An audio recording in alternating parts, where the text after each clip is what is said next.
How to find your Marble Future Fight ID. Hi everyone, welcome back to Crazy Gamer.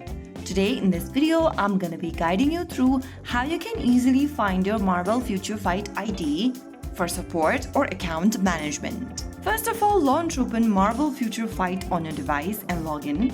Once you're logged into the home page, go to the top right corner and tap on the gear button.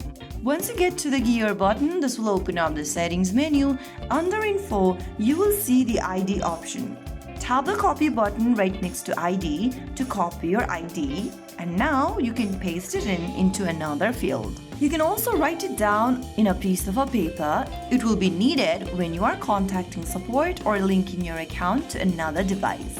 Your Marble Future Fight ID is a unique ID that you should never share with unknown sources.